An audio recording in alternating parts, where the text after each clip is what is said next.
Hello everyone. Today we are going to do the analysis of questions that has been asked in complex analysis in 2020 mains examination.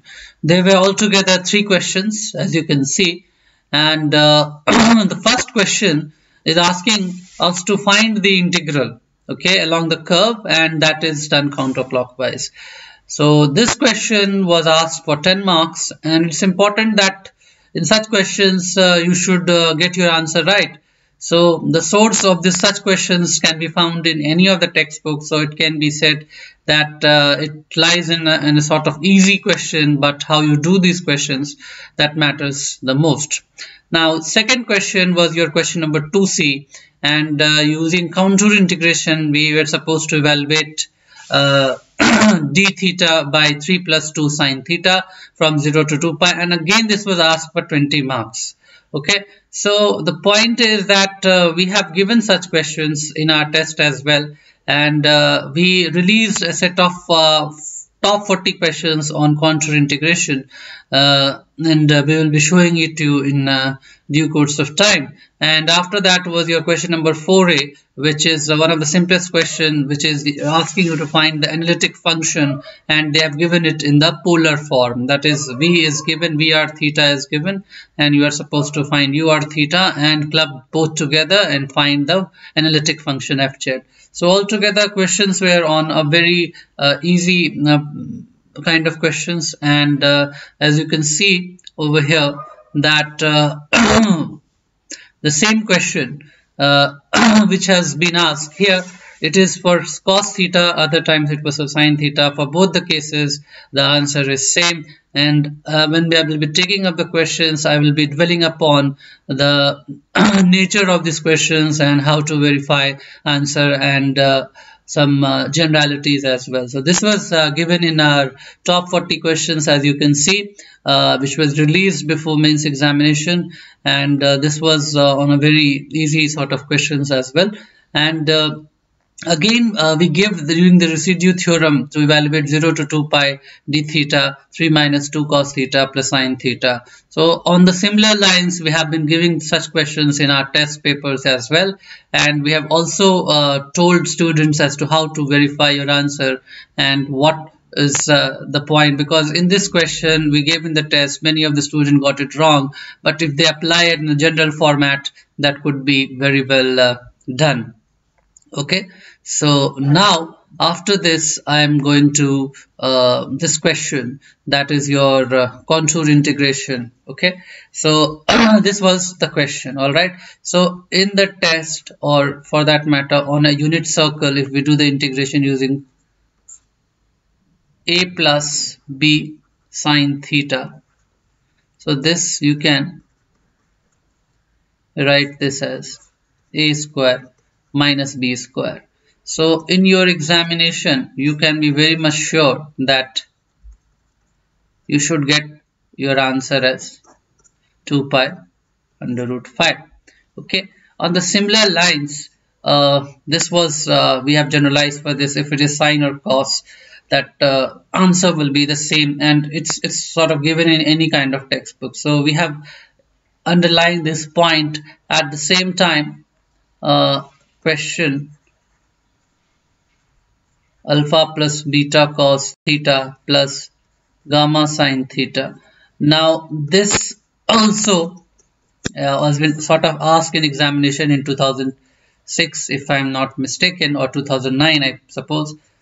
And so in the test what we have given, you can generalize this. So you can see the analysis part that they are asking these basic questions, and we are giving questions on the same line, and answer verification technique is very important in this segment. So similarly in UPSC has asked a question, I suppose in 2014. So I will first write the general formula. So this is for the square part.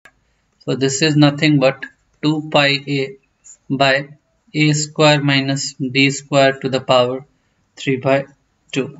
So UPSC in 2014 asked you this question of 1 plus half cos theta whole square. So you can straight away write this, since it is 2 pi, so you can write this as half of 2 pi. Okay, and your a is 1 and b is your half, so this results as 1, and this can be written as 1 minus 1 by 4 to the 3, so this is your pi 3 by 4 to the power 3 by 2. So this is your answer, and I am emphasizing on the fact that there can be mistakes in calculation while doing contour integration.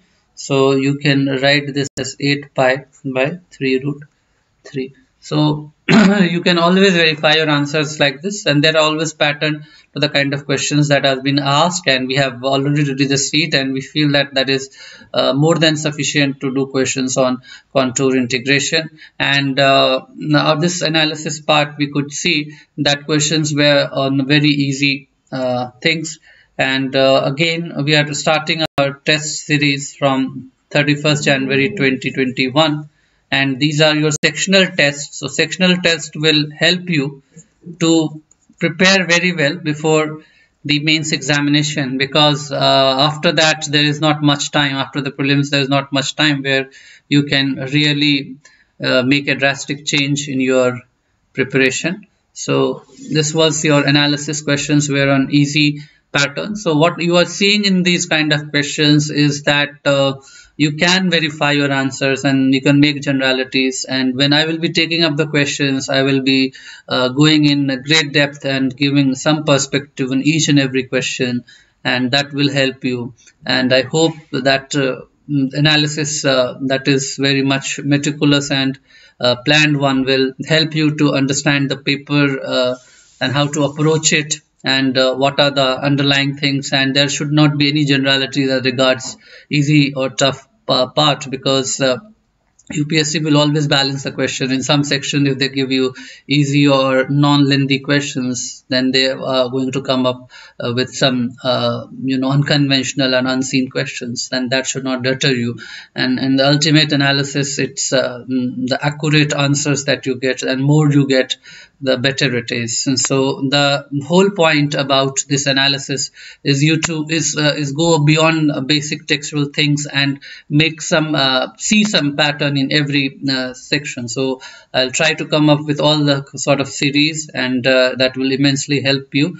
And these tests that we are starting from 31st January, these are your sectional tests, and after that there are also full section tests. So in mathematics, until unless you are not very thorough with each and every topic, subtopic, and layer after layer is very much clear in your mind, and then only you will be able to reap the the benefits of this paper, that is your mathematics paper. So with this, I would like to wrap up with this analysis, and we'll post questions one by one so that you can see them and do with great due diligence, and understand the nitty-gritty of examiner, how certain things are very much on patterns and what is to be expected. So that was just what I wanted to add to this.